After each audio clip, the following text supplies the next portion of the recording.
The magic നോവൽസിലേക്ക് ഏവർക്കും സ്വാഗതം. Kamala ഗോവിന്ദൻ്റെ Snehadooram part 2. എന്തബദ്ധമായി ചേച്ചി പറയുന്നത്? അശോകൻ മുറിക്കുള്ളിലേക്ക് കയറി. ഡൈവോഴ്സ് നേടാൻ പോകുന്നുവെന്നോ?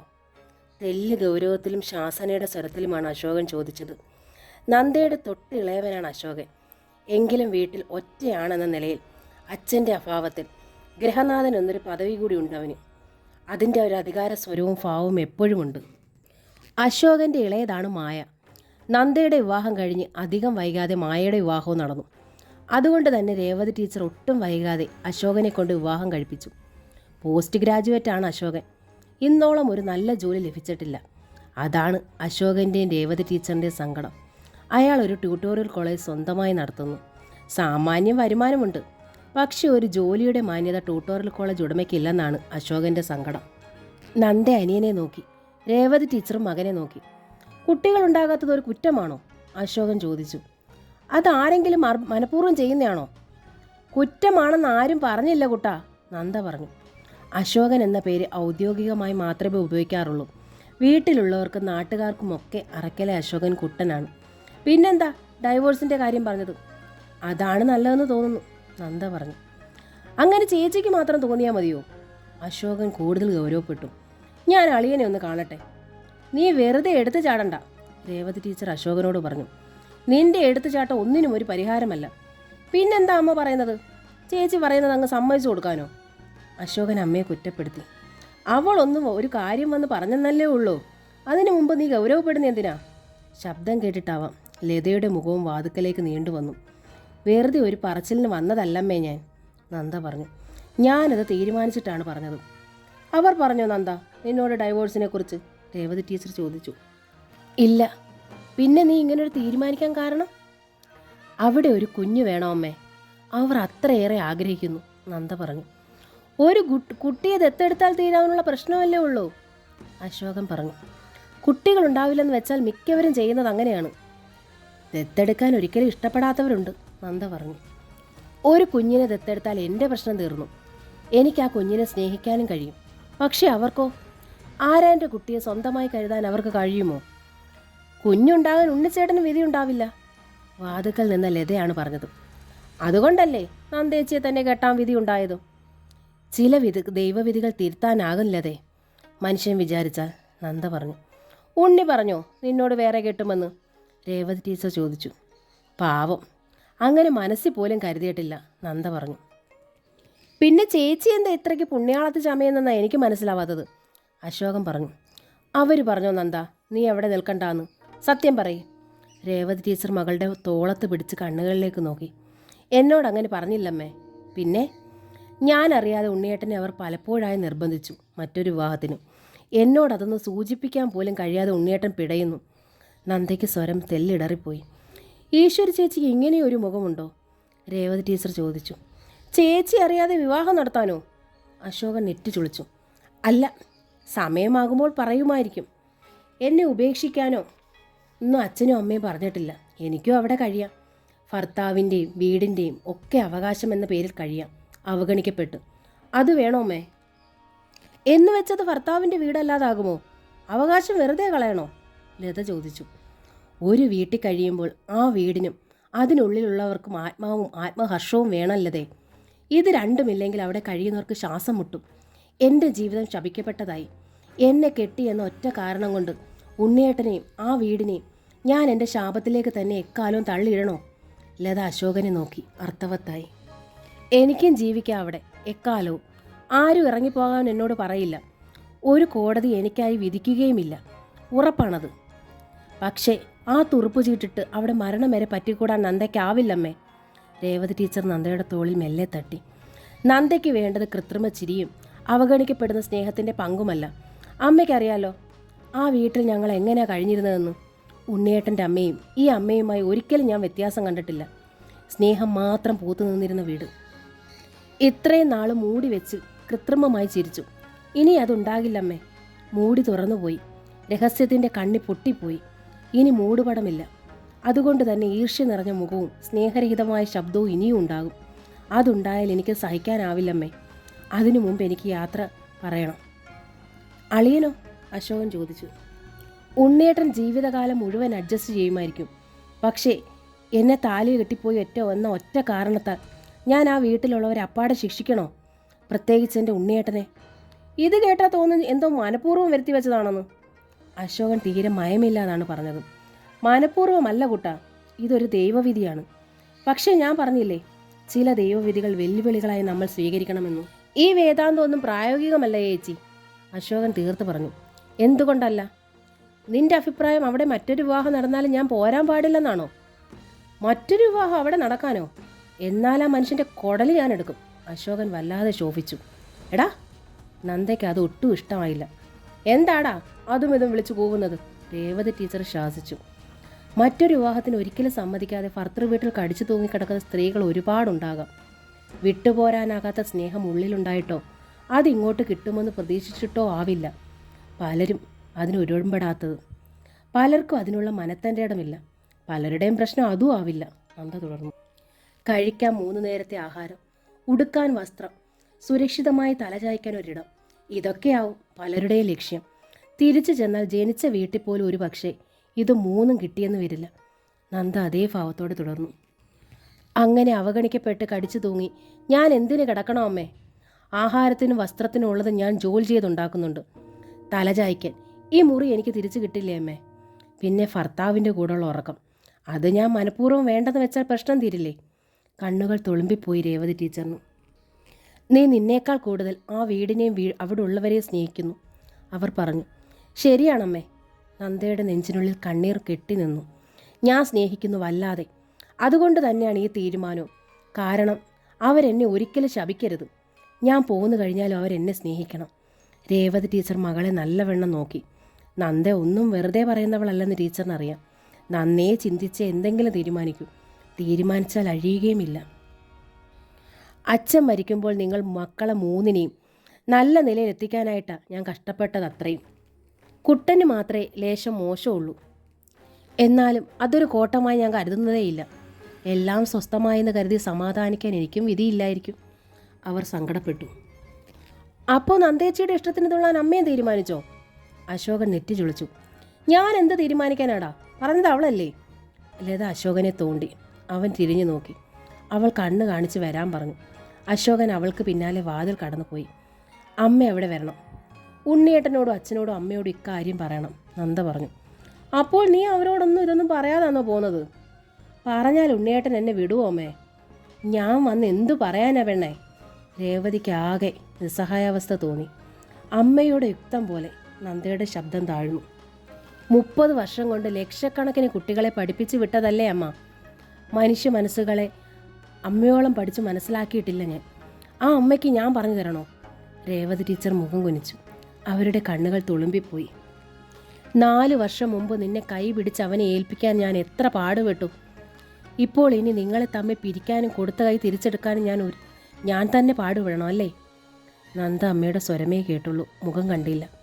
കണ്ണീർ പാടകെട്ടി അവളുടെ കാഴ്ചയെ മറച്ചു കഴിഞ്ഞിരുന്നു. അപ്പോഴേക്കും അശോകനും ലതയും തങ്ങളുടെ മുറിയിൽ ചർച്ച ചെയ്തത് ഇത് തന്നെയാണ്. ഈ നന്ദേച്ചി ഇത് എന്തു ഭാവിച്ചാ? ലത തെല്ല് ലക്ഷ്യത്തോടെയാണ് ചോദിച്ചത്. അശോകൻ അവളെ നോക്കി ചോദ്യഭാവത്തിൽ. ഇതെന്തായാലും ശരിയാവില്ല. കെട്ടിച്ച് വിട്ട് കുറച്ച് നാൾ കഴിയുമ്പോൾ കെട്ടും പറിച്ച് വീട്ടിൽ വന്ന് നിന്നാൽ അതിൻ്റെ നാണക്കേട് ആർക്കാ? കൂട്ടേട്ടന് തന്നെ, ലത പറഞ്ഞു. തനിയെ സ്വന്തം ഇഷ്ടത്തിന് പോകുന്നതാണെന്നും ആരും വിശ്വസിക്കില്ല. എന്തോ കുഴപ്പമുണ്ടാക്കിയിട്ട് അവർ ഉപേക്ഷിച്ചതാണെന്നേ നാട്ടുകാർ പോലും വിശ്വസിക്കൂ. ഇതിപ്പോൾ നന്ദേച്ചി ഇങ്ങനെയൊന്ന് വന്ന് പറഞ്ഞെന്ന് കരുതി ഡൈവോഴ്സ് ഒന്നും നടക്കില്ലല്ലേ? ഇതെന്താ വെള്ളരിക്കപ്പെട്ടണമാണോ? അശോകൻ പറഞ്ഞു. എന്തായാലും കെട്ടിച്ച് വിട്ട ഒരാൾ വീട്ടിൽ വന്ന് നിൽക്കുന്നത് അത്ര നല്ല കാര്യമായി എനിക്ക് തോന്നുന്നില്ല. 1-2 ദിവസമാണോ? 1-2 വർഷമാണോ? അമ്മയുടെ കാലം കഴിഞ്ഞാൽ പിന്നെ ഇതൊരു കുരിശായി നമ്മുടെ ചുമലിൽ വീഴും, തീർച്ച. അത് കുട്ടേട്ടൻ മറക്കണ്ട. ലതയുടെ അഭിപ്രായം തന്നെയാണ് അശോകനും. വളർന്നു നിൽക്കുന്ന പെൺകുട്ടികൾ വീടിന് ഭാരമാണ്. അവരുടെ വിവാഹം വല്ല വിധേനയും നടത്തുമ്പോൾ ഏറ്റവും വലിയ ചുമടുകളാണ് താഴെ ഇറക്കുന്നത്. എല്ലാം കഴിഞ്ഞു എന്ന് ആശ്വസിക്കുമ്പോൾ നേരെ നെറുകയിലേക്ക് തന്നെ വീണ്ടും ആ ഭാരം പതിച്ചാലോ? ആ അനുഭവമാണിപ്പോൾ അറയ്ക്കലുണ്ടായിരിക്കുന്നതും. രാവിലെ അറയ്ക്കൽ നിന്ന് പോകുന്നത് നന്ദ സ്കൂളിലേക്കാണ്. സെക്കൻഡ് പീരീഡ് രാധയ്ക്കും നന്ദയ്ക്കും ഒരുപോലെ ഫ്രീ ആയിരുന്നു. കുറേ നോട്ട്ബുക്കുകൾ നോക്കാൻ എടുത്തു വെച്ചു നന്ദ. നിവർത്തി വെച്ച ബുക്കിന് മുൻപിൽ നിറമിഴികളുമായി സ്തംഭനാവസ്ഥയിലിരിക്കുന്ന നന്ദയെ രാധിക പിന്നെ വിട്ടില്ല. കിള്ളിക്കിഴിച്ച് ചുരന്നെടുത്ത് സത്യം. എൻ്റെ ദേവി, എന്താ നന്ദ ഈ പറയുന്നത്? രാധിക അന്തം വിട്ടിരുന്നു. നന്ദ പക്ഷെ പറഞ്ഞത് തന്നെ പറഞ്ഞു. മനുഷ്യരായി പിറന്ന പെണ്ണുങ്ങൾ വല്ലവരും ചിന്തിക്കുന്ന കാര്യമാണോ നീ ഈ പറയുന്നത്? അല്ലായിരിക്കാം, പക്ഷെ സംതൃപ്തിയും സന്തോഷവും പിടിച്ചു വാങ്ങാൻ എനിക്കറിയില്ല രാധികെ. അത് താനെ ഒഴുകി വരണം. അതിനുള്ള ചാലുകൾ അടഞ്ഞു കഴിഞ്ഞിരിക്കുന്നു, നന്ദ പറഞ്ഞു. ഹസ്സിനാണ് കുഴപ്പമെങ്കിലോ? രാധിക ചോദിച്ചു. എങ്കിൽ നീ എന്തു ചെയ്യുമായിരുന്നു? എങ്കിൽ ഞാൻ എൻ്റെ ഹൃദയത്തോട് ചേർത്തമർത്തി എന്നും എൻ്റെ ഉണ്ണിയേട്ടനെ സാന്ത്വനിപ്പിക്കുമായിരുന്നു, എനിക്കില്ലാത്തൊരു കുഞ്ഞിനെ പോലെ. തിരിച്ചത് കിട്ടുന്നില്ലല്ലോ. ഉണ്ണിയേട്ടൻ പാവമാണ് രാധികയെ. മറ്റുള്ളവരുടെ സന്തോഷത്തെക്കുറിച്ച് മാത്രം നീ ഇങ്ങനെ ചിന്തിക്കുന്നത് കഷ്ടമാണ്. സന്തോഷം എനിക്കും വേണം രാധികെ, പക്ഷേ അതിൽ സ്വാർത്ഥത ഉണ്ടായിരിക്കരുത്, അത്രേ ഉള്ളൂ. നിന്റെ ഹസ് സമ്മതിച്ചോ? നീ ഇല്ലാതെ പുള്ളി എങ്ങനെ കഴിയും? അടുത്ത ആൾ വരുമ്പോൾ ആ സ്നേഹം അങ്ങോട്ട് സ്വാഭാവികമായി ഒഴുകും രാധികയെ, നന്ദ പറഞ്ഞു. രാധിക അവളെ സഹതാപത്തോടെ നോക്കി. പകരം വയ്ക്കുമ്പോൾ ഏറ്റവും കൂടുതൽ തുല്യത ഭാര്യാഭർത്തൃ ബന്ധത്തിൽ മാത്രമാണ് രാധികയെ, നന്ദ പറഞ്ഞു. ഒരച്ഛന് പകരം ഒരിക്കലും തുല്യമാവില്ല മറ്റൊരച്ഛൻ. ഒരു മകന് പകരം ഒരിക്കലും മറ്റൊരു മകനും തുല്യമാവില്ല. പക്ഷേ ഒരു ഭാര്യയ്ക്ക് പകരം മറ്റൊരു ഭാര്യ, ഒരു ഭർത്താവിന് പകരം മറ്റൊരു ഭർത്താവ്. അവിടെ ബന്ധം തുല്യമാകുന്നു, പൂർണ്ണമാകുന്നു. ശരിയല്ലേ? രാധിക തലയാട്ടി. സന്തോഷം നിറഞ്ഞു തുളുമ്പാൻ ഒരു വീട്ടിൽ പൂർണ്ണത വേണം. എല്ലാ തരത്തിലും പൂർണ്ണമായി എന്ന് അഹങ്കരിച്ചു ഞാൻ. പൂർണ്ണമല്ലെന്ന് കാലവും തെളിയിച്ചു. ഒരു കുഞ്ഞിൻ്റെ കുറവ്, അതൊരു വലിയ കുറവ് തന്നെയാണ്. ആ ഒറ്റ കുറവ് ഒരു വീടിൻ്റെ എല്ലാ ആഹ്ലാദങ്ങളെയും തല്ലിക്കെടുത്തി അടിത്തറ കുത്തി ഇളക്കിക്കൊണ്ടേയിരിക്കുന്നു. ഇപ്പോഴവിടെ സന്തോഷം വെറും കാട്ടിക്കൂട്ടലാണ്. മോളെ എന്ന് വിളിക്കുമ്പോൾ ഉള്ളു പൊള്ളയായിരിക്കുന്നു. നന്ദയ്ക്ക് വേണ്ടത് അത്തരം വിളികളല്ല. നിവർത്തികേടിൻ്റെ പുറത്ത് സഹിക്കുകയാണെന്ന് വെളിപ്പെട്ടു പോയി. ഇനി വയ്യ, നന്ദയ്ക്കൊട്ടും വയ്യ. രാധിക എങ്ങനെയൊക്കെ തിരുത്തി പറയാൻ നോക്കിയിട്ട് നന്ദ താൻ പറയുന്നത് ശരിയാണെന്ന മട്ടിൽ ഉറച്ചു നിന്നു. ഉച്ച കഴിഞ്ഞു. 3:30 സ്കൂൾ വിട്ടു. ബസ് സ്റ്റോപ്പിലേക്ക് പോകാനാണ് നന്ദ രാധികയ്ക്കൊപ്പം സ്കൂൾ ഗേറ്റിലെത്തിയത്. അല്പം ദൂരെ വെച്ചേ രാധിക കണ്ടു. അവൾ നന്ദയെ തൊട്ടു. നോക്കൂ നന്ദ, കണ്ടോ അതാരാണെന്ന്? ഗേറ്റിങ്കൽ നിന്നെ കാത്തു നിൽക്കിയ നീ ഉപേക്ഷിക്കാൻ പോന്ന ആൾ. നന്ദ കണ്ടു. ഗേറ്റിനുള്ളിൽ ബൈക്ക് വെച്ച് അതിന്മേൽ ചാരി നിൽക്കുന്ന ഉണ്ണികൃഷ്ണനെ. അവളുടെ തൊണ്ടയിൽ ഒരു തേക്കം മുട്ടി. കണ്ണീരായി അത് തൊണ്ടയിൽ തന്നെ തടഞ്ഞു കിടന്നു. എങ്ങനെ മനസ്സ് വന്നു നന്ദ നിനക്ക്? അങ്ങനെ ഒന്ന് പറയാനെങ്കിലും, രാധിക പറഞ്ഞു. അങ്ങേരുടെ മുഖത്ത് നോക്കിയാൽ നീ ഇങ്ങനെ പറയുമോ? രാധിക പ്ലീസ്. നന്ദ തന്നെ ഭയപ്പെട്ടു. തൻ്റെ സ്വരം പതർന്നു എന്ന്. ഇരുവരും അടുത്തെത്തിയപ്പോൾ രാധിക തന്നെ ആദ്യം ശബ്ദിച്ചു. ഇന്നെന്താ LIC നേരത്തെ മണിയടിച്ചു വിട്ടോ? ആ തമാശ ആസ്വദിക്കാനുള്ള മൂഡിലായിരുന്നില്ല ഉണ്ണികൃഷ്ണനും നന്ദയും. എങ്കിലും ഉണ്ണികൃഷ്ണൻ ഒന്ന് പുഞ്ചിരിച്ച് കാട്ടി. ഒരത്യാവശ്യം ഉണ്ടായിരുന്നു, അതുകൊണ്ട് നേരത്തെ ഇറങ്ങി. ഇതുവഴി വന്നേ ഉള്ളൂ. അയാൾ ബൈക്കിൽ കയറുന്നതിനിടയിൽ പറയുകയും ചെയ്യും. അതൊന്നുമല്ല, ഒരു ദിവസം തന്നെ കാണാതിരുന്നപ്പോൾ ആളിന് പെടച്ചിലായി. അതാണ് ഓടിപ്പിടഞ്ഞ് വന്നു നിന്നത്. ഉണ്ണികൃഷ്ണൻ കേൾക്കാതെ ശബ്ദം താഴ്ത്തി രാധിക തന്തയുടെ ചെവിയിൽ പറഞ്ഞു. ആ ചെല്ല് ചെല്ല്. രാധിക മുന്നോട്ട് നീങ്ങി ബസ് സ്റ്റോപ്പിലേക്ക്. നന്ദ ബൈക്കിന്മേൽ അയാൾക്ക് പിന്നിൽ കയറിയിരുന്നു. എന്തു പറ്റി? ആൾ തന്നോടൊന്നും മിണ്ടുന്നില്ലല്ലോ. നന്ദ ഓർത്തു. വണ്ടി പോയത് വീട്ടിലേക്കല്ല, ബീച്ചിലേക്കാണ്. 4 മണിയായിട്ടില്ല. അതാവും, തീരെ തിരക്കില്ല. അയാളുടെ മുടിയിഴകളെയും അവളുടെ സാരിയുടെ പ്ലേറ്റ്സിനെയും മുന്താണിയൊക്കെ കാറ്റ് പിന്നോട്ട് വലിച്ചു നിർത്തി. തെങ്ങിൻ കൂട്ടത്തിന് താഴെ പാറക്കെട്ടിൽ ഉണ്ണികൃഷ്ണനിരുന്നു. ചേർന്നു തന്നെ നന്ദയും. മൗനമാണ് അവർക്കിടയിൽ വല്ലാത്തൊരു അസ്വസ്ഥതയായി നിന്നത്. ഒടുവിൽ നന്ദ തന്നെ വിളിച്ചു. ഉണ്ണിയേട്ടാ. അയാൾ മുഖം തിരിച്ചു. നമ്മൾ എന്തിനാണ് ഇവിടെ വന്നത്? അല്പസമയം തനിച്ചിരിക്കാൻ, തനിച്ചിരുന്നൊരു കാര്യം പറയാൻ, തീരുമാനിക്കാൻ. എന്താ? നന്ദ അയാളെ ശ്രദ്ധിച്ചു. അയാളുടെ സ്വരം തീരെ താഴ്ന്നിരുന്നു. ഇന്നലെ അച്ഛനും അമ്മയും വളരെ ശക്തമായ രീതിയിൽ തന്നെ എന്നെ ആക്രമിച്ചു കളഞ്ഞു. നന്ദ നോക്കി ആ മുഖത്തേക്ക്. നീ പറഞ്ഞില്ലേ മറ്റൊരു വിവാഹത്തെക്കുറിച്ച്? അതുതന്നെ വിഷയം. അത് ഉടനെ വേണമെന്ന്. നന്ദയുടെ രക്തം ഉറഞ്ഞു. നിന്നോട് ആര് പറഞ്ഞു കഴിഞ്ഞ ദിവസം അങ്ങനെ പറയാൻ? ഉണ്ണികൃഷ്ണൻ തെല്ല് ഗൗരവത്തിൽ നന്ദയെ നോക്കി. തമാശ പറയാവുന്ന കാര്യമാണോ അത്? അച്ഛൻ അത് കാര്യമായിട്ട് എടുത്തിരിക്കുക. അമ്മയെ അങ്ങനെയാണ് വിശ്വസിക്കുന്നത്. നന്ദ ഉണ്ണികൃഷ്ണൻ്റെ മുഖത്തേക്ക് തന്നെ നോക്കിയിരുന്നു. അയാൾ അവളുടെ വലത് കൈത്തലം പിടിച്ചെടുത്തു തൻ്റെ ഉള്ളം കയ്യിൽ വെച്ചു. നമ്മുടെ പ്രശ്നങ്ങൾ പരിഹരിക്കാനായി ഞാൻ അഡോപ്ഷൻ്റെ കാര്യം പറഞ്ഞ് അവരെ കൊണ്ട് സമ്മതിപ്പിക്കാൻ ഒരുങ്ങുകയായിരുന്നു, ഉണ്ണികൃഷ്ണൻ പറഞ്ഞു. അപ്പോഴാ നിൻ്റെ വക ഒരു കമൻറ്റ്. അഡോപ്ഷൻ അവർ സമ്മതിക്കുമോ? നീ അങ്ങനെ പറഞ്ഞതാ ഇപ്പോൾ കുഴപ്പമായത്. ഉണ്ണികൃഷ്ണൻ കുറ്റം അവളിൽ ചാരി. ഞാൻ എങ്ങനെ പറഞ്ഞില്ലായിരുന്നെങ്കിൽ അച്ഛനും അമ്മയും സമ്മതിക്കുമായിരുന്നു അഡോപ്ഷന്? നന്ദ ചോദിച്ചു. സമ്മതിപ്പിക്കാൻ ശ്രമിക്കുമെങ്കിലും ചെയ്യാമായിരുന്നല്ലോ. ശ്രമിച്ചാലും അവർ സമ്മതിക്കില്ല ഉണ്ണിയേട്ടാ. വല്ലവൻ്റെയും കുട്ടിയെ സ്വന്തമായി കരുതാനാവില്ലെന്ന് തന്നെയല്ലേ അമ്മ പറഞ്ഞത്. അമ്മ അങ്ങനെ പറഞ്ഞെന്നിരിക്കും. എന്ന് വെച്ചാൽ അതുപോലെയാണോ കാര്യങ്ങൾ? ഉണ്ണികൃഷ്ണൻ ചോദിച്ചു. ഞാനൊന്ന് ചോദിക്കട്ടെ ഉണ്ണിയേട്ടാ, സത്യമേ പറയാവൂ. എന്താ? ഒരു കുഞ്ഞിനെ സ്വന്തമായിട്ട് തന്നെ വേണമെന്ന് ഉണ്ണിയേട്ടന് ആഗ്രഹമില്ലേ? അവളുടെ കൈപ്പത്തിയിൽ തലോടുകയായിരുന്നു അയാൾ അപ്പോഴും. അങ്ങനെ ഒരു ആഗ്രഹം എനിക്കില്ല എന്ന് ഞാൻ പറയുന്നത് കള്ളമല്ലേ നന്ദ? എന്നെ നിനക്കറിയില്ലേ പൂർണ്ണമായി? ആ അറിവാണ് എൻ്റെ സങ്കടവും. അതുകൊണ്ടാണ് പരിഹാരം ഞാൻ പറഞ്ഞത്, അഡോപ്ഷൻ. അതുകൊണ്ട് ഉണ്ണിയേട്ടന് പൂർണ്ണമായ തൃപ്തി ഉണ്ടാകുമോ? തൃപ്തി നമ്മൾ ഉണ്ടാക്കുന്നതല്ലേ നന്ദ? ഇല്ലായ്മയിൽ നിന്ന് കിട്ടുന്നതിനെ സ്വന്തമാക്കാൻ നമ്മൾ ശ്രമിക്കും. ക്രമേണ സന്തോഷവും തൃപ്തിയും ഒക്കെ നമുക്കുണ്ടാവും. ഉണ്ടാകുമായിരുന്നു, കുറവ് ഉണ്ണിയേട്ടനായിരുന്നെങ്കിൽ, നന്ദ പറഞ്ഞു. നീ എഴുതാപ്പുറം വായിക്കുകയാണ് നന്ദ. നിന്റെ കുറവ് എൻ്റെ കുറവ്, അങ്ങനെ ഭേദപ്പെടുത്തുന്ന എന്തിനാ? കുറവ് രണ്ടാൾക്കുമുണ്ട്. അതാ നമ്മൾ രണ്ടാളും ഒന്നിച്ചത് തന്നെ. ഇത് ദൈവഹിതം. ദൈവഹിതത്തെ മാനിക്കാനും കിട്ടുന്നത് കൊണ്ട് തൃപ്തിപ്പെടാനുമാണ് എൻ്റെ ശ്രമം. എന്നെ നീ മനസ്സിലാക്കണം നന്ദ, അയാൾ പറഞ്ഞു.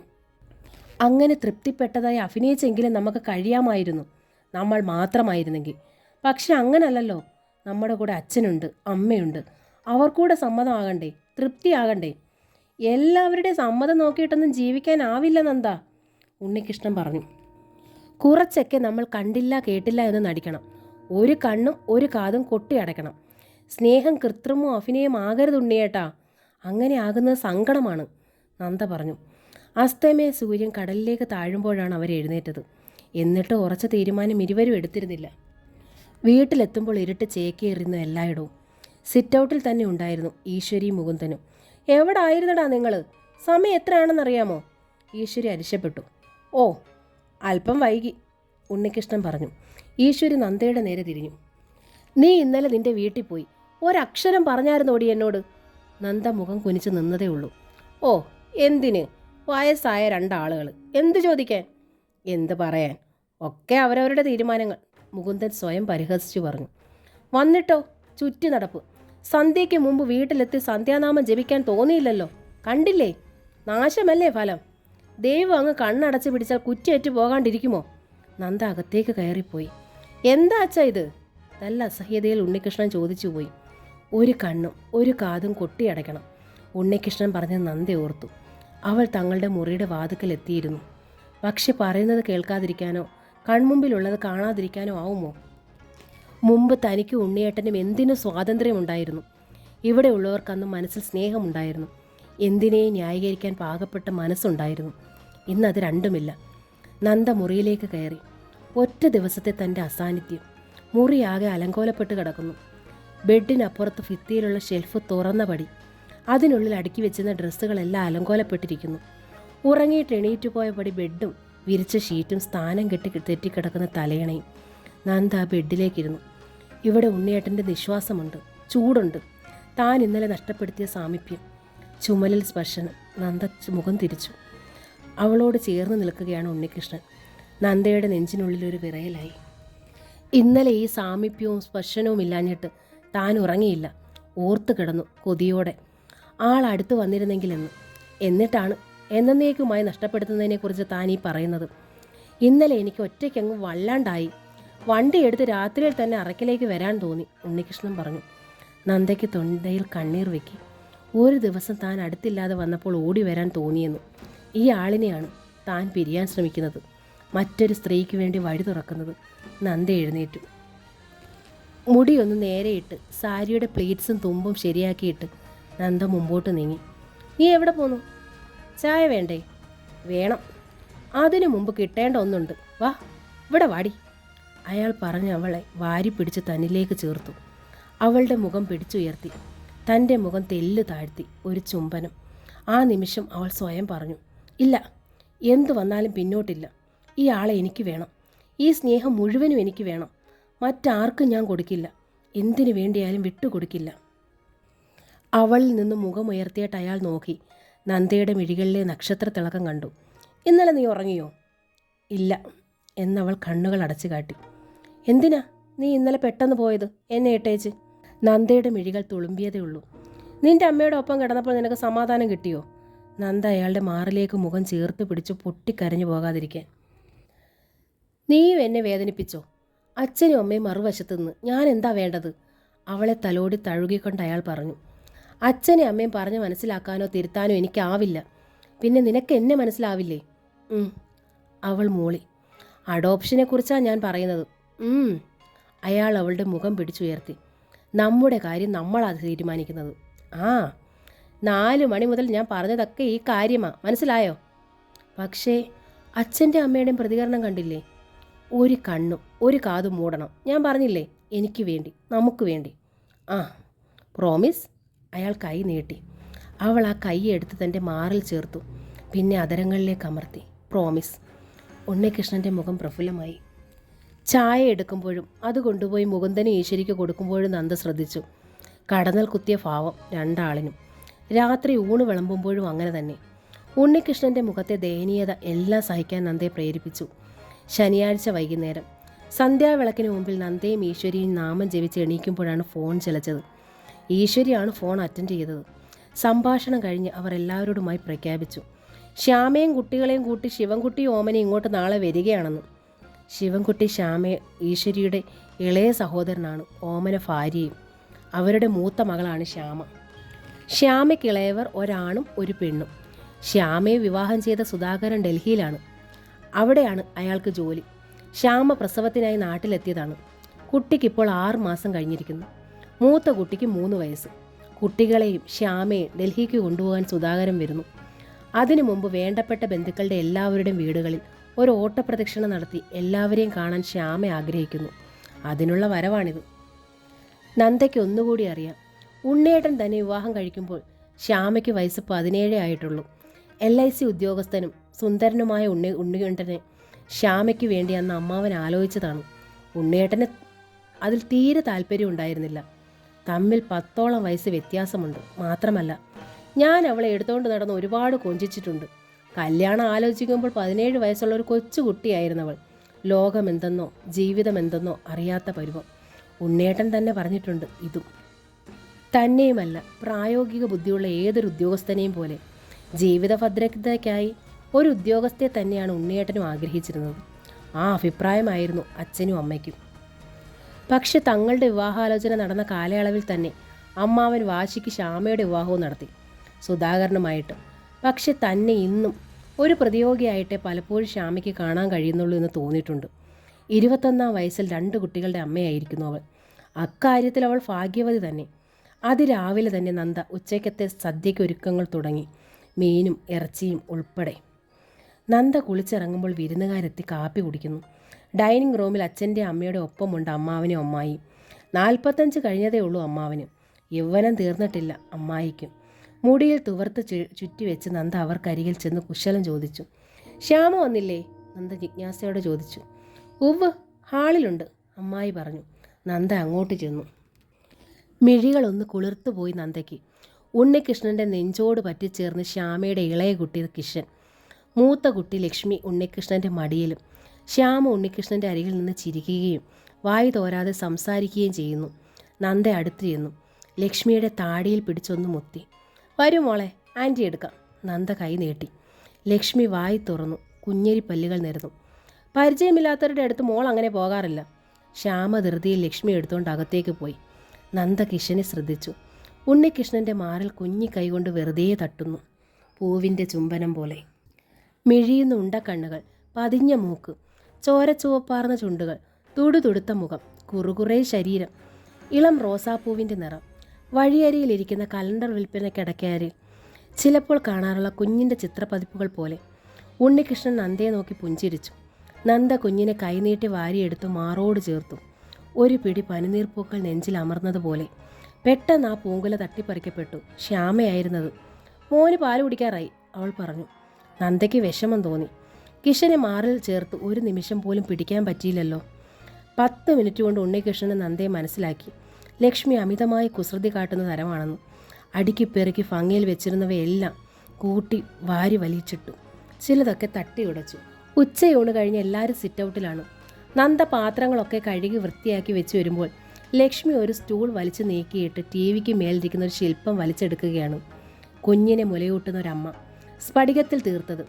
അതിമനോഹരമായ ശില്പഭംഗി. ഒരു പ്രദർശന ഹാളിൽ നിന്ന് വില പറഞ്ഞു മേടിച്ചു ഉണ്ണികൃഷ്ണൻ വാങ്ങിയതാണ് ജീവനുള്ള ശില്പം. നന്ദ അത് കണ്ടത് ഓടി വന്നു. മോളെ, അതെടുക്കല്ലേ. പക്ഷേ അതിനു മുമ്പ് തന്നെ ലക്ഷ്മി അത് വലിച്ചെടുത്ത് കഴിഞ്ഞിരുന്നു. സ്ഫടികത്തിൻ്റെ ഭാരം കുഞ്ഞു കയ്യിൽ നിൽക്കാതെ ശില്പം താഴേക്ക് വീണുടഞ്ഞു വലിയ ശബ്ദത്തോടെ. എന്താ ലക്ഷ്മി ഈ കാട്ടിയത്? നന്ദ വിഷമത്തോടെ ചോദിച്ചുപോയി. എന്താ എന്താ എല്ലാവരും ഹാളിലേക്ക് ഓടി വന്നു. രംഗം കണ്ടു.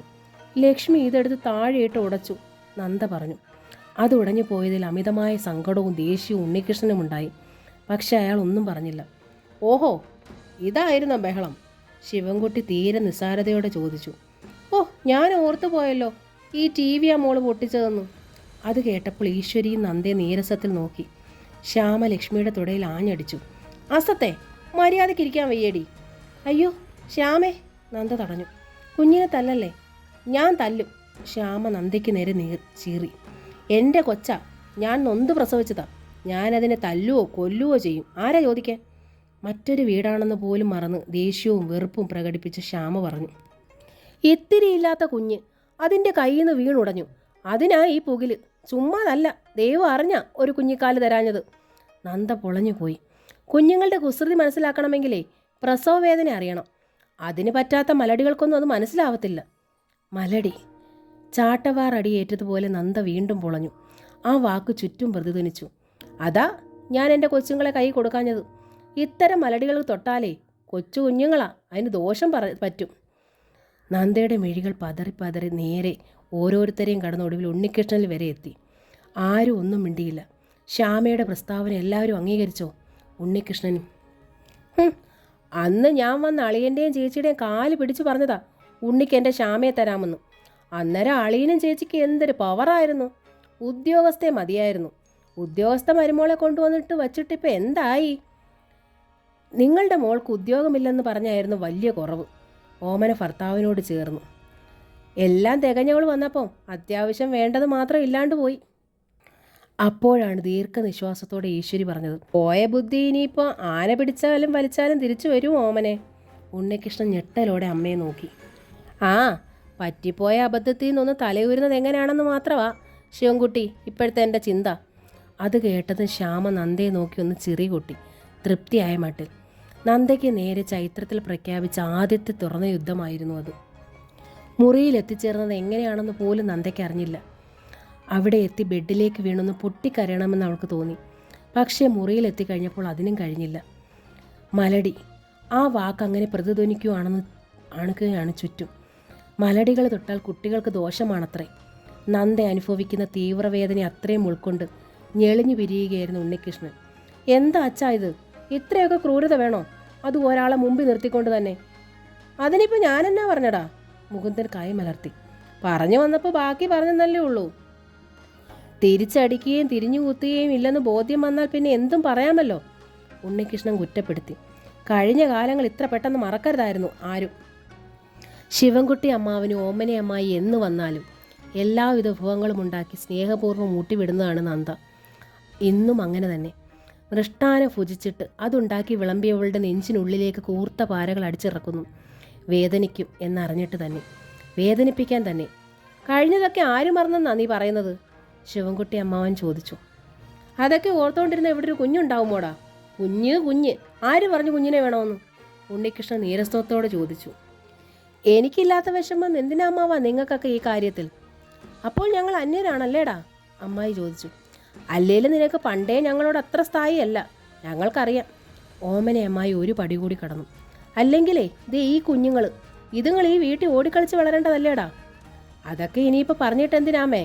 ശ്യാമ അത്യന്തം പരിഭവത്തോടെ പറഞ്ഞു. ഇവിടെ ഇതൊക്കെ വിധിച്ചിട്ടുള്ളൂ, അതാണ് എനിക്ക് ഇങ്ങോട്ട് വരാൻ ഇടയാകാഞ്ഞത്. ഉണ്ണികൃഷ്ണൻ ശ്യാമയുടെ അരികിൽ ചെന്നു അവളുടെ മുഖത്തേക്കൊന്ന് തറപ്പിച്ച് നോക്കി. എന്നും എൻ്റെ ഉള്ളിൽ എനിക്കില്ലാത്തൊരു കുഞ്ഞനിയത്തിയുടെ സ്ഥാനമേ നിനക്കുള്ളൂ.